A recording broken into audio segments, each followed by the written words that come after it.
23 বছর আগে ডারউইনে শুরু হয়েছিল বাংলাদেশের হতাশার গল্প। অভিষেক সফরে অভিজ্ঞতায় পিছিয়ে থাকা টাইগাররা হেরেছিল 2 টেস্টেই। তবে এবার গল্পটা ভিন্ন, বদলে গেছে বাংলাদেশ, বদলে গেছে শক্তিমত্তা।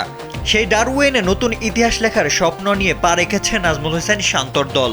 প্রথম দিন থেকেই কন্ডিশনের সঙ্গে মানিয়ে নিতে ফিটনেস অনুশীলনের সঙ্গে তারা করেছেন ব্যাটিং ও বোলিং। ব্যাট বল হাতে ঘাম ঝরিয়েছেন মুশফিকুর রহিম, শান্ত, সাদমান ইসলাম, তাসকিন আহমেদ, খালেদ আহমেদ ও তাইজুল ইসলামরা। অজিদের বাউন্স আর গতির চ্যালেঞ্জ মাথায় রেখে ব্যাটারদের অনুশীলনের বড় অংশ জুড়েই ছিল পেস বোলিং মোকাবেলা। প্রতিপক্ষ অস্ট্রেলিয়ার বিপক্ষে লড়াইটা যে বেশ কঠিন হবে টাইগারদের জন্য, তাই অনুশীলন শুরুর আগে কোচ ফিল সিমন্স মুশফিক, শান্ত, সাদমানদের প্রপার দিক নির্দেশনা দেন। ব্যাট হাতে শান্ত, মুশফিক, সাদমানরা আর বল হাতে তাসকিন, খালেদ, তাইজুল উদ্বোধন করেন ডারউইনের প্রথম দিনের অনুশীলন। অজিদের মাটিতে স্পিন বলের চেয়ে পেস বল মোকাবেলা বেশ চ্যালেঞ্জিং হবে, আর তাই তো অনুশীলনে মুশফিক, শান্তরা বেশিরভাগ সময় পেস বল দিয়েই করেন অনুশীলন। যে স্বপ্ন ছুঁতে পারেননি সাকিব আল হাসান, তামিম ইকবাল কিংবা মাহমুদুল্লাহ রিয়াদদের মতো কিংবদন্তি ক্রিকেটাররা, সেই সুযোগ এবার এসেছে বর্তমান প্রজন্মের সামনে। তাই এই সিরিজ শুধু আরেকটি টেস্ট সিরিজ নয়, এটি বাংলাদেশ ক্রিকেটের ইতিহাসে নতুন অধ্যায় লেখার মঞ্চ।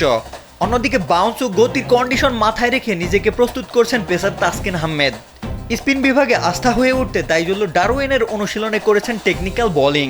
অনুশীলন শেষে তাইজুল জানিয়েছেন সবকিছু মিলে ভালো প্রস্তুতি হয়েছে। উইকেট, ফিল্ডিং অনুশীলন থেকে শুরু করে রানিং ও সব ধরনের অ্যাক্টিভিটি আমরা ভালোভাবে করতে পেরেছি। আগামী 13 আগস্ট ডারউইনে শুরু হবে প্রথম টেস্ট।